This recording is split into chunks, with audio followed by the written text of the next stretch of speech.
तो वार पलटवार हो रहे इसी बीच अमेठी से बड़ी खबर आ रही। राहुल गांधी का नामांकन जो है वो वैध पाया गया है। 2 घंटे की सुनवाई के बाद वैध पाया गया। राहुल गांधी के वकील केसी कौशिक सुनवाई में मौजूद थे। दरअसल उनकी नागरिकता को लेकर सवाल था और स्टैंप पेपर जो उन्होंने इस्तेमाल किया था उसको लेकर कुछ लोगों ने विरोध जताया था, खास करके वहां के निर्दलीय प्रत्याशी ने। लेकिन अब वैध पाया गया है उनका नामांकन।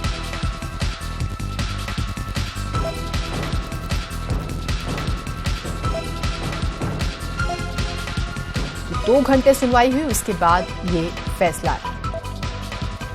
राहुल गांधी का नामांकन जो है वैध।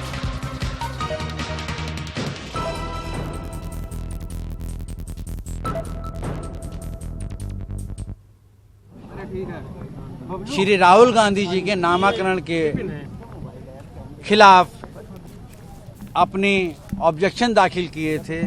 हमने चारों के डॉक्यूमेंट के साथ हमने जवाब दाखिल किया था। हम ठीक 10:30 बजे कोर्ट प्रांगण में पहुंच गए थे। हमने ऑब्जेक्शंस की कॉपी, जो ऑब्जेक्शन के जो हमने जवाब दाखिल किए थे उसकी ओरिजिनल कॉपी रिटर्निंग ऑफिसर साहब को दी और उसकी कॉपी जितने भी 4 कैंडिडेट्स थे उनको हमने उसकी कॉपी दी थी। कुछ लोगों ने ये कहा कि साहब इनके फॉर्म ब्लैंक हैं। ऐसा बिल्कुल नहीं है, ये निर्णय आपके सामने है। रिटर्निंग ऑफिसर साहब ने माना है कि जो भी फॉर्म 26 के कॉलम है सब सही पाए गए हैं, इसलिए उन्होंने इसके बेसिस पे हमारा नामांकन सही माना है, राहुल गांधी जी का नाम सही माना है। ये जितनी भ्रांतियां फैलाई जा रही हैं वो सब गलत है। इसी बीच दिल्ली से बड़ी खबर आ रही। राहुल गांधी ने सुप्रीम कोर्ट में दाखिल किया अपना जवाब। राहुल गांधी ने अपने बयान पर खेद जताया। राहुल ने कहा है कि बयान चुनाव प्रचार की उत्तेजना में निकल गया था। राहुल ने अपने बयान में कहा था कि सुप्रीम कोर्ट ने माना कि चौकीदार चोर है, लेकिन बाद में उन्होंने कहा कि ये बयान दरअसल उत्तेजना में निकल गया था। सुप्रीम कोर्ट जो है उनकी तरफ से ऐसा कुछ नहीं कहा।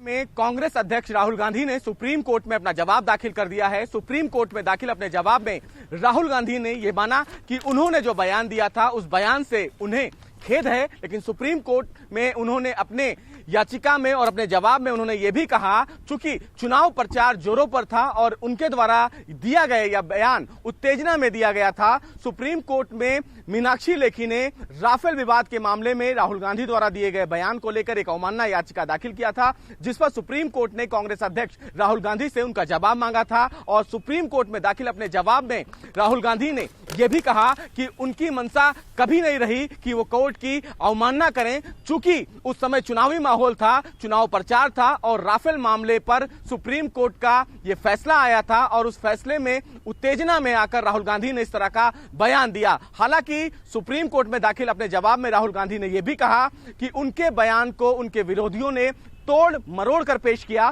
फिलहाल राहुल गांधी ने अपना जवाब दाखिल करके अपने दिए गए उस बयान पर अफसोस जताया है, लेकिन सुप्रीम कोर्ट कल इस पूरे मामले की सुनवाई करेगा। सुप्रीम कोर्ट यह तय करेगा कि राहुल गांधी के ऊपर आपराधिक मानहानि का मुकदमा चलाया जाए या ना चलाया जाए। लेकिन राफेल के मुद्दे पर सुप्रीम कोर्ट में राहुल गांधी ने अपने दिए गए बयान पर खेद जताया है। कैमरामैन हनु के साथ सुशील पांडे, न्यूज़ 18 दिल्ली। और एडीआर हमेशा जो है नेताओं को लेकर रिपोर्ट पेश करती है। इस बार भी एडीआर ने अपने तीसरे चरण के प्रत्याशियों की रिपोर्ट जो है पेश की है और करोड़पति प्रत्याशियों का वर्चस्व है। तीसरे चरण में 24 उम्मीदवार अपराधी हैं। एडीआर की रिपोर्ट, रामपुर से प्रत्याशी आजम खान पर सबसे ज्यादा अपराध के केस दर्ज हैं।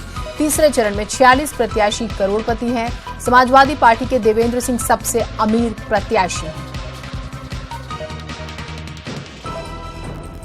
शबाब हमारे साथ, हमारे सहयोगी जुड़े हुए हैं। शबाब, अगर हम पार्टियों का जिक्र करें, एक फेज में हमने देखा कि कांग्रेस के सबसे ज्यादा प्रत्याशी अमीर थे, उसके बाद हम देखते हैं कि बीजेपी के प्रत्याशी अमीर थे और यहां तक कि तेलंगाना की बात करें, यहां से सबसे अमीर, अब तक का सबसे अमीर कैंडिडेट भी तेलंगाना से और सबसे गरीब भी जब हमने देखा।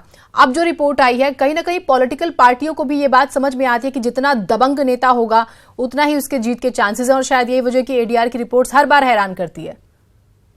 बिल्कुल, देखिए जीनत, इस बात में कोई तो राय नहीं कि एडीआर का काम ही यही होता है और वो इस पर बड़ी मेहनत भी करते हैं। इस बार जो प्रत्याशी हैं उनमें लगभग 100% जो प्रत्याशी हैं बड़ी राजनीतिक पार्टियों के, सपा, बसपा, कांग्रेस और बड़ी पार्टियों के, इनमें 100% प्रत्याशी करोड़पति हैं। यानी कि सभी करोड़पतियों को ही टिकट बड़ी पार्टियों ने दिया है इस तीसरे चरण के मतदान में। उसमें प्रत्याशी बनाया है। कुल 120 कैंडिडेट हैं कल के चरण में जो उम्मीदवार हैं, जिनमें लगभग 24 उम्मीदवार ऐसे हैं जिन पर आपराधिक मामले हैं, 19 ऐसे हैं जिन पर गंभीर आपराधिक मामले हैं, और रामपुर से चुनाव लड़ रहे आजम खान को सबसे ज्यादा इन पर आपराधिक मामले हैं। लगभग 10 आपराधिक मामले और 15 गंभीर आपराधिक मामले हैं, जैसा कि आपने भी बताया। और बात अगर करोड़पति उम्मीदवारों की करें तो 120 में से 46 उम्मीदवार करोड़पति हैं, और पार्टीवार करोड़पतियों में दूसरे चरण की तरह ही तीसरे चरण में भी सभी प्रमुख दलों ने जो है वो करोड़पति उम्मीदवारों पर दांव लगाया है। और समाजवादी पार्टी के देवेंद्र सिंह की सबसे ज्यादा संपत्ति है, 204 करोड़ रुपए इन्होंने जो है वो बताया है। पैन कार्ड जो लगता है उसके मुताबिक जो जानकारी मिली है वो है। दूसरे और तीसरे नंबर पर कांग्रेस के प्रवीण सिंह एरन है, और तीसरे नंबर पर जो है वो सलीम इकबाल शेरवानी, ये भी कांग्रेस के कैंडिडेट हैं। ये है जो बात आपने कही कि दबंग उम्मीदवार और जिताऊ उम्मीदवार, असल में दबंग और जिताऊ उम्मीदवार ही जो है वो आपराधिक छवि और करोड़पति कैटेगरी में आते हैं।